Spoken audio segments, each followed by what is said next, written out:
우리에게 주시는 하나님의 말씀은 신명기 31장 1절에서 8절까지의 말씀입니다.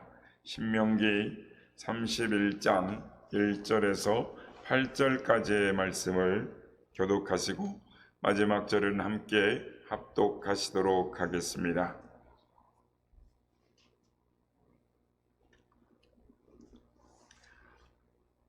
또 모세가 가서 온 이스라엘에게 이 말씀을 전하여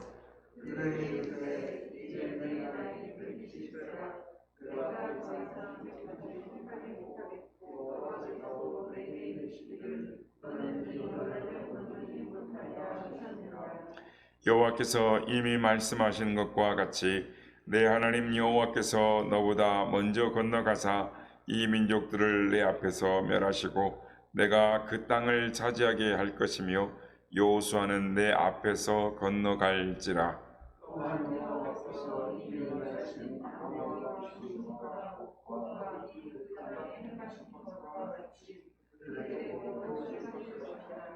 또한 여호와께서 그들을 너희 앞에 넘기시리니 너희는 내가 너희에게 명한 모든 명령대로 그들에게 행할 것이라.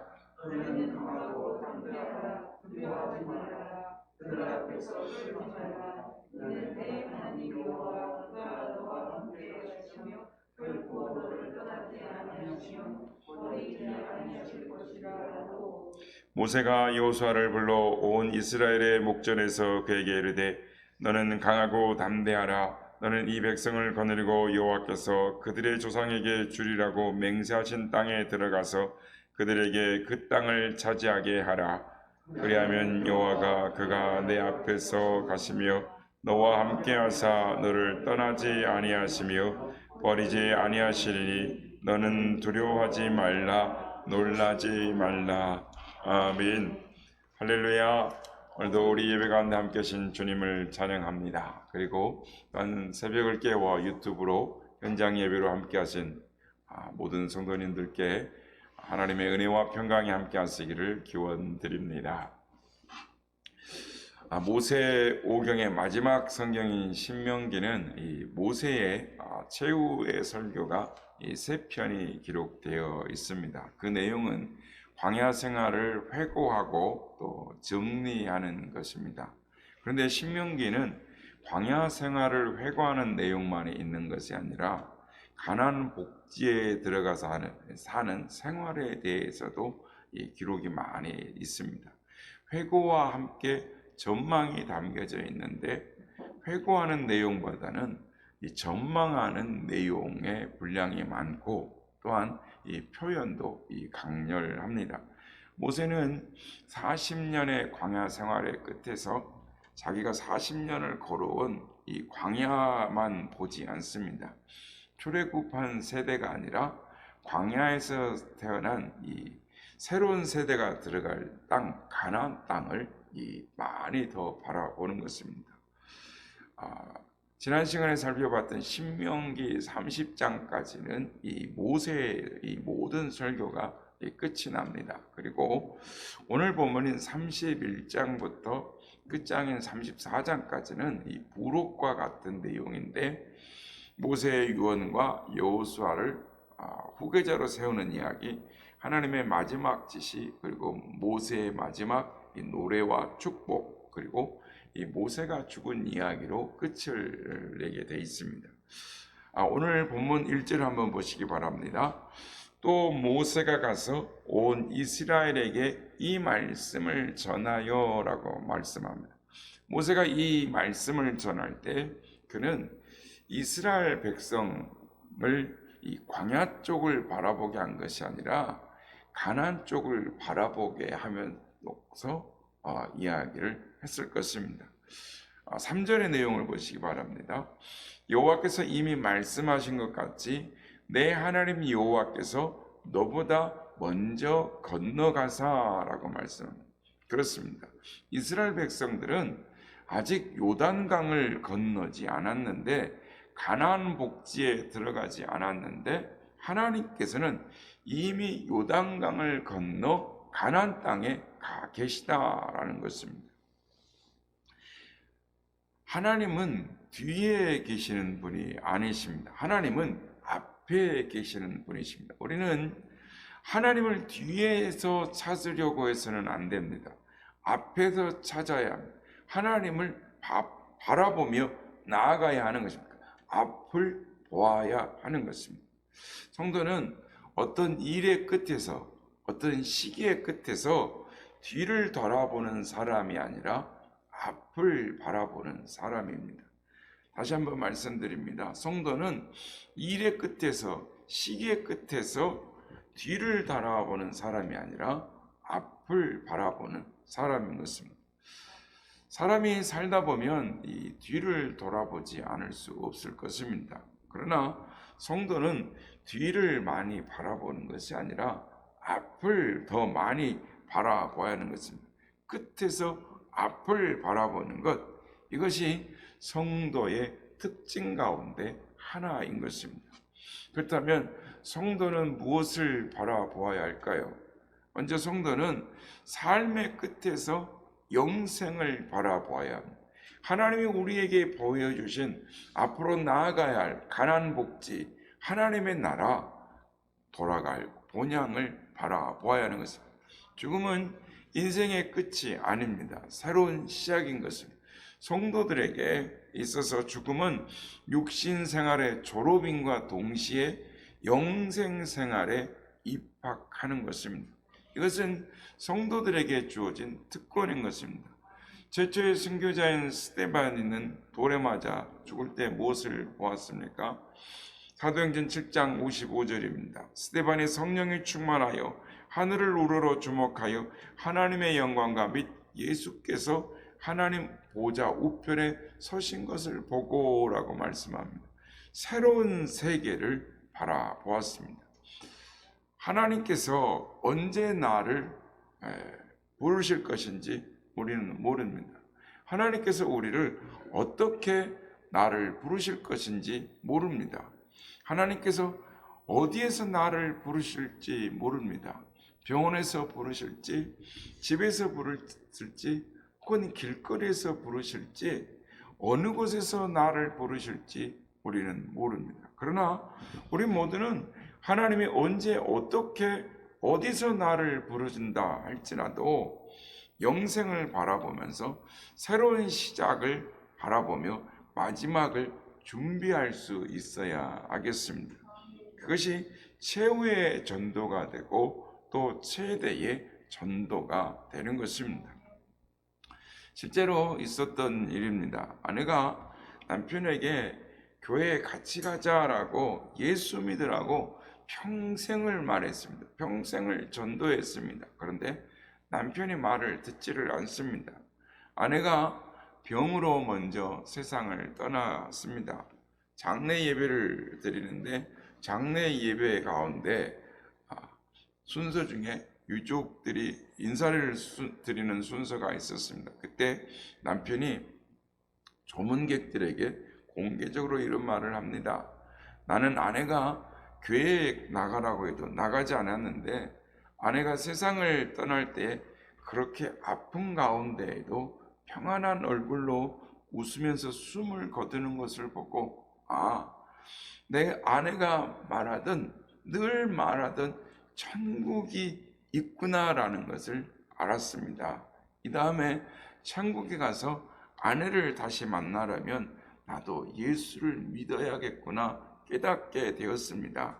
저도 다음 주일부터 교회에 나가겠습니다. 여러분, 다음 주일에 제가 교회에 나가면 못난 놈이라고 꾸짖지 마시고 용서하는 마음으로 맞아주시기 바랍니다 라는 말을 했다는 거예요.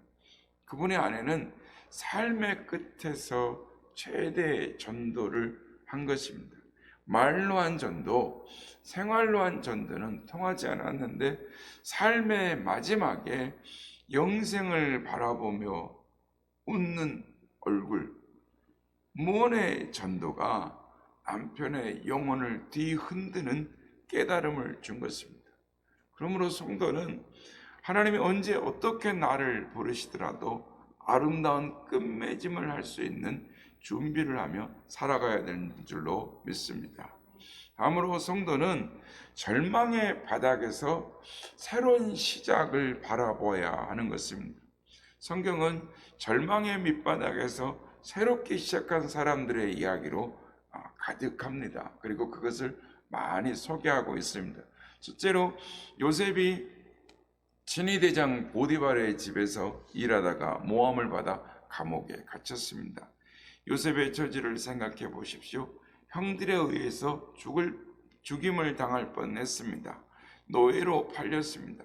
성실하게 일하고 정결하게 살았는데 억울한 누명을 뒤집어 썼습니다.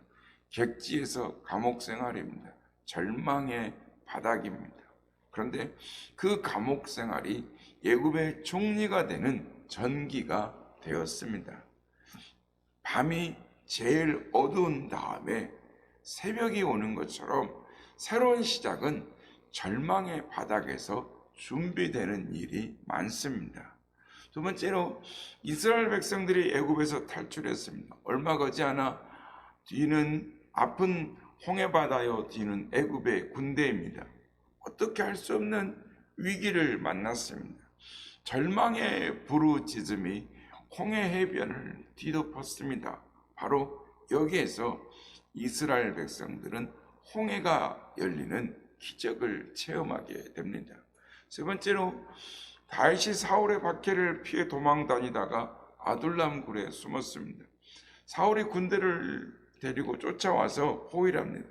더 이상 피할 수 없게 되었습니다. 그런데 다윗은 그 절망의 순간에 소망을 노래합니다. 시편 57편 7절에서 8절 말씀입니다.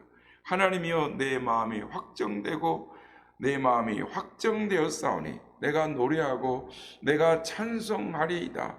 내 영광아 깰지어다 비파야 수금아 깰지어다 내가 새벽을 깨우리로다 라고 노래하는 것입니다. 하나님께서는 이 다윗의 기도, 다윗의 고백을 들으시고 다윗을 탈출하게 하시고 다윗이 왕이 되게 하시고 이스라엘의 새로운 역사, 새로운 시대를 열게 하셨습니다. 여러분 혹시 어려운 처지에 있습니까? 계획이 뜻대로 되지 않습니까? 사업에 어려움이 있습니까?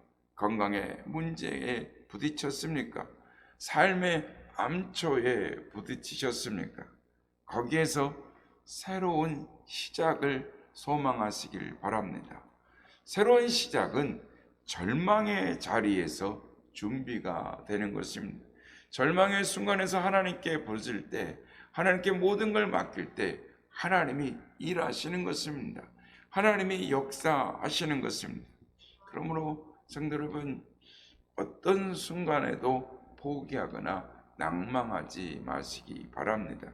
끝까지 하나님을 소망하시는 우리 모두가 되시길 주의 이름으로 축복합니다. 오늘 본문은 모세의 유언을 하고 여호수아를 새 지도자로 세우고 마지막 노래와 축복을 하고 모세가 이제 느보산으로 올라가는 것으로 끝이 납니다. 그 이야기가 신명기의 마지막 장 34장에 기록되어 있습니다. 여러분 신명기 34장 1절에서 3절까지를 한번 보시기 바랍니다. 뒤로 넘기셔서 신명기 34장 1절에서 3절 제가 한번 읽어보겠습니다.